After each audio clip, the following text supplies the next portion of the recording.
Week 2 of NFL action. It was fantastic. Wait, that's gimmick infringement. Sorry, NBA. I wish you still had that gimmick, as a matter of fact. Or that your game actually was fantastic. Anyways, so another week of the NFL season. And as much as we like to get excited about and point to week 1, week 2 a lot of times is thought of as the more important week because you can either overcome that opening week loss and split the difference and go 1-1.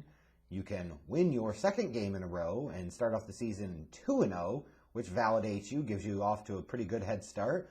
Or you can go to the dreaded 0-2 spot, which last year no team, I believe, ended up making the playoffs after that start. So week 2 games, as much as we like to focus on and get excited about and talk about week 1, it's week 2 that sometimes represents even more.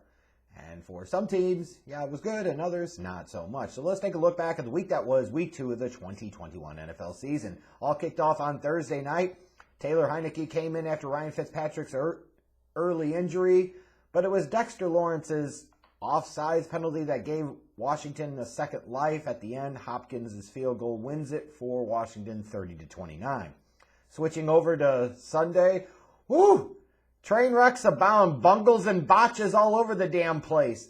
But maybe, just maybe, hope for the future for Chicago Bears fans. It's finally Fields of Dreams time until Matt Nagy screws it up. Bears tried as much as they could to screw the pooch on this one, even after Joe Burrow's 3 straight passes that resulted in INTs, including the first one being a pick 6. Bears miraculously held on to win at home 20-17. Whoa, bear down! The Browns got 3 rushing touchdowns, survived Baker getting dinged up early. He came back in. They get past David Culley and the Houston Texans 31-21, who lost their own starting quarterback, Tyrod Taylor, to injury. It was a theme for the week.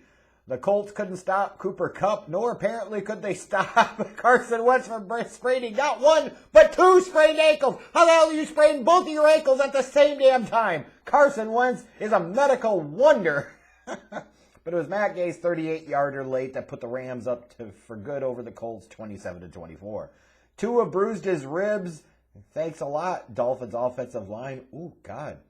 You're going to invest that many high picks in the line. They should actually be able to protect your franchise potential quarterback, and instead they can't. And then the Bills just bruised up the Dolphins' egos all over the place on Sunday afternoon. It's a 35-0 shutout. Bill Belichick made Zach Wilson look like a rookie quarterback indeed. That was ugly, but it wasn't the only ugly rookie quarterback performance on Sunday. Just want to point that out. Patriots roll 25-6. The 49ers defense traveled well on the road, showing no brotherly love to the Eagles. They win 17-11. But you got to wonder, did Jimmy Garoppolo really provide that much value? Why the fuck is Trey Lance not starting at this point? It's another year, and it's another bad loss to the Raiders by the Pittsburgh Steelers. Death taxes and losing to the Raiders seems to be a theme for them. Derek Carr and the boys moved to 2-0, tie for first in the AFC West, a tie that does not feature either the Kansas City Chiefs or Los Angeles Chargers. How about that? They beat the Steelers 26-17.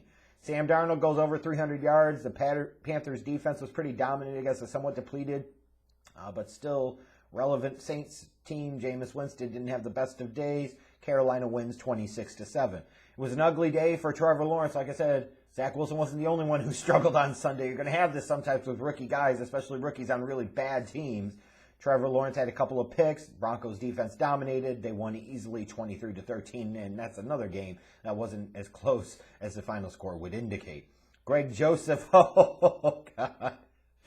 Poor Vikings fans. You hate to love to see it. He misses a game winner. The Cardinals somehow escaped the Minnesota Vikings and moved to 2-0 in that meat house of an NFC West division, winning 34-33. Tom Brady continuing to make a case for early MVP honors in the season with 5 touchdown passes. The Bucs cruise easily past the Falcons 48-25.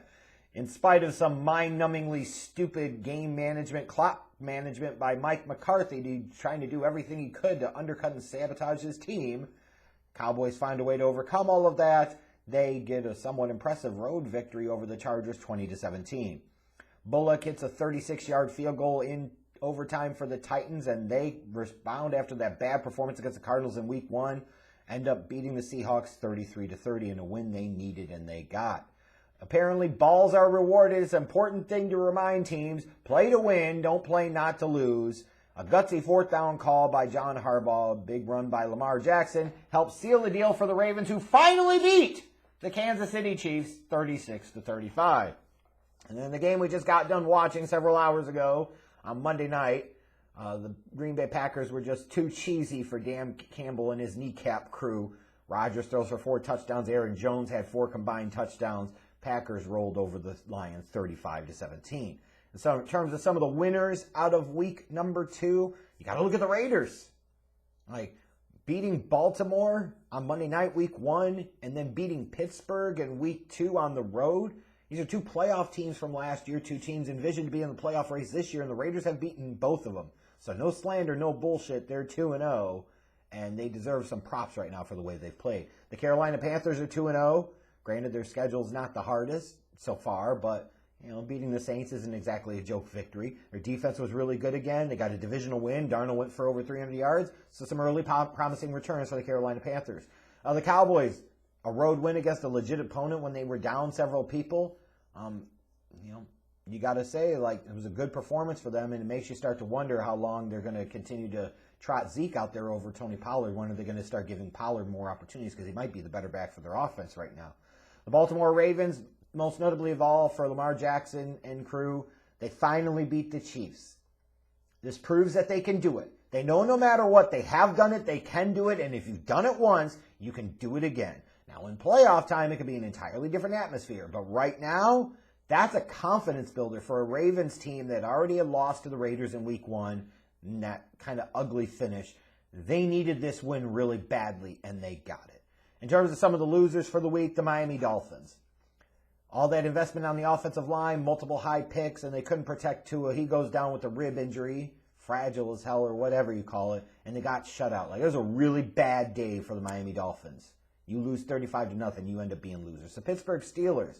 You go on the road week 1, make Josh Allen and the Bills look pedestrian, then you come back home week 2 against a Raiders team that just played on Monday night, has to travel across the country to play you, and you show up like that? That's the epitome of the Mike Tomlin era if there ever has been one.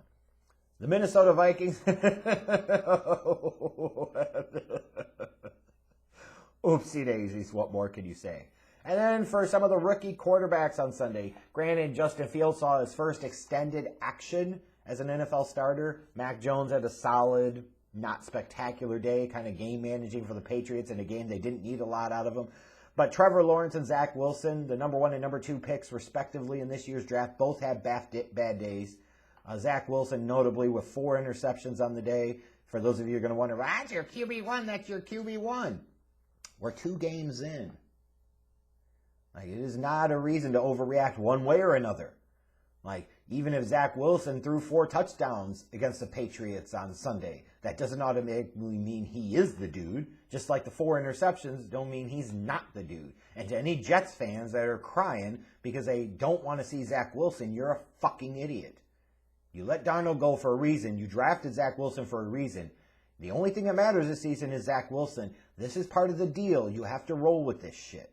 Same thing for the Jags with Trevor Lawrence. It's a reminder sometimes that some of these guys go from great college situations to shitty NFL situations. It's not going to be all sunshine, flowers, rainbows, and puppy dogs initially. And it certainly hasn't for Trevor. So I do want to point out, for the purposes of context here, there's a lot of time to go in these guys' rookie year before we start rushing too much to judgments. 1 game, 2 games that are to bad don't automatically a bust make. Just saying. In terms of game balls for the week, Tom Brady, another good game, 5 passing touchdowns. One of the probably early leaders in the clubhouse for league MVP, although we're only 2 weeks in, so how much you really want to talk about that. The Titans did a much better job of getting Derrick Henry involved in the offense in week 2 against the Seahawks. 182 rushing yards, 237 total yards, and 3 touchdowns. That was a big key, obviously, in their win, along with getting Julio Jones a little more involved in the passing game. Cooper Kupp had a nice game for the Rams against the Colts. The Colts couldn't figure out how to defend him all day. 9 catches for 163 yards and 2 touchdowns certainly were critical in the Rams' 27-24 victory. In terms of defensive special teams units, I look at the Buffalo Bills. They went on the road and they pitched a shutout. That's some impressive shit. Knocked the quarterback out. Yeah, they own that game.